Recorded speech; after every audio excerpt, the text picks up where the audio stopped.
Hi, and welcome to the Dr. Sleep channel. Today I'll be reading one of many stories from the book Among the Forest People, written by Clara D. Pierson. The second story in this series is called Why Mr. Great Horned Owl Hatched the Eggs. If the rattlesnake is the king of the forest in the daytime, the great horned owl is the king at night. Indeed, he is much the more powerful of the two, for he is king of air and earth alike and can go wherever he wishes, while the snake can only rule over those who live near the ground, or who are so careless as to come to him there. There was but one pair of great horned owls in the forest, and they lived in the deepest shade, having their great clumsy nest in the hollow of a tall tree. You might have walked past it 100 times and never have guessed that any owls lived there, if you did not notice the round pellets of bone and hair on the grass. They are such hungry fellows that they swallow their food with the bones in it. Then their tough little stomachs go to work, rolling all the pieces of bone and hair into balls and sending them back to be cast out of the owl's mouth to the ground. The great horned owl was a very large bird. His whole body was covered with brown, dull yellow and white feathers. Even his feet and legs were covered, and all that you could see besides were his black claws and his black hooked bill. Yes, at night you could see his eyes too, and they were wonderful great eyes that could see in the dark, but they were shut in the daytime when he was resting. His wife, who was the queen of the forest at night, looked exactly like him, only she was larger than he. And that is the way among owls. The wife is always larger than her husband. Every night when the sun had gone down, the great horned owl and his wife would come out of their hollow tree and sit blinking on a branch nearby, waiting until it got dark enough for them to see quite plainly. As the light faded, the little black spots in their eyes would grow bigger and bigger, and then off they would go on their great, soft, noiseless wings, hunting in the grass and among the branches for the supper which they called breakfast. Miss Owl could not be gone very long at a time, for there were 2 large round white eggs in the nest, which must not get cold. Her husband was on the wing most of the night, and he often flew home with some tender morsels for her. He was really a kind-hearted fellow, although you could never have made the small birds think so. Sometimes his wife would sigh and tell how tired she was of sitting still, and how glad she would be when the eggs were hatched and she could go more with him. When she began to speak of that, the great horned owl would get ready for another flight and go off saying, "It is too bad. I am so sorry for you." But then one would never have young owlets if one didn't stick to the nest. He was always proud of his children, and he thought himself a very good husband. Perhaps he was. Still, he had never taken his place on the nest while his wife went hunting. One night, after they had both been flying through the forest and over a field, he came back to the hollow tree to rest. He expected to find Miss Owl, for she had started home before he did.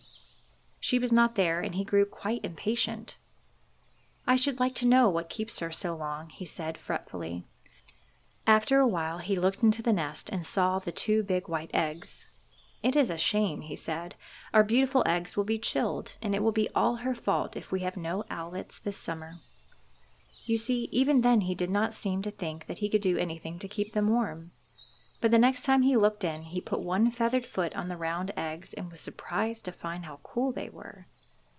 It fairly made his head feathers stand on end to think of it, and he was so frightened that he forgot to be cross, and stepped right in and covered them with his own breast.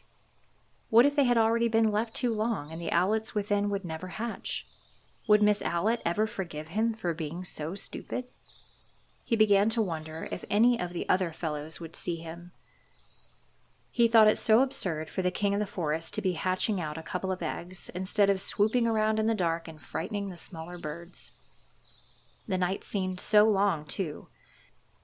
It had always been short enough before, and he had often disliked to have daylight come, for then he had to go to bed.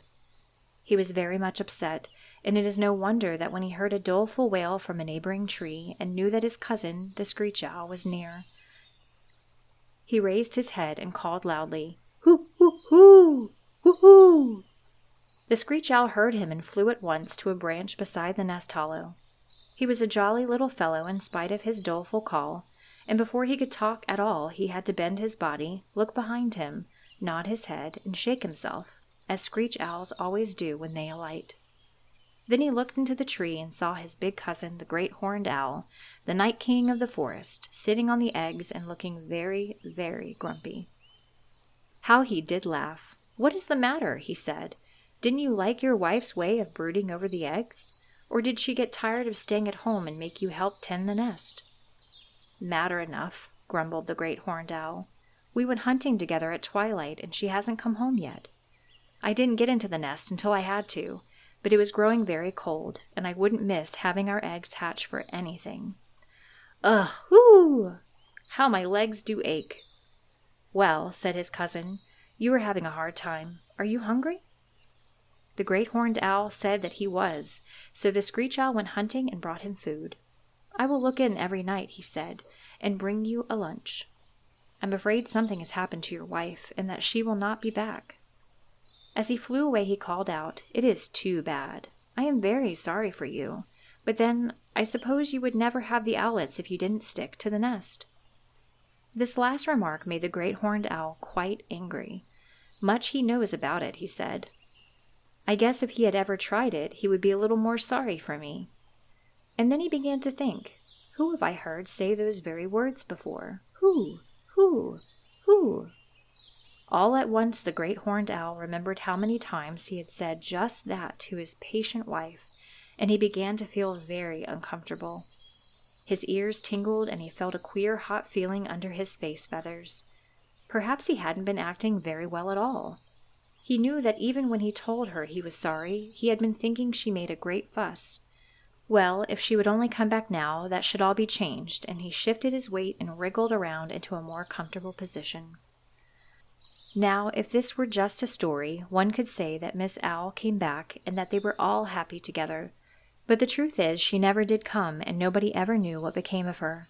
So her husband, the Night King of the forest, had to keep the eggs warm and rear his own owlets.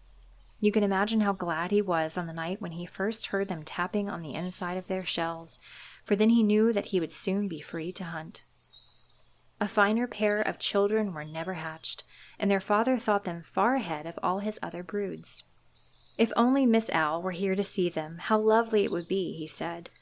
Yet if she had been there, he would never have had the pleasure of hearing their first faint cheeps and of covering them with his soft breast feathers as he did each day. He forgot now all the weary time when he sat with aching legs, wishing that his cousin would happen along with something to eat. For that is always the way. When we work for those we love, the weariness is soon forgotten and only happiness remains. It is said that the screech owl was more thoughtful of his wife after his cousin had to hatch the eggs, and it is too bad that some of the other forest people could not have learned the same lesson. But the great horned owl never told, and the screech owl kept his secret, and to this day there are many people in the forest who know nothing about it. Thanks for listening.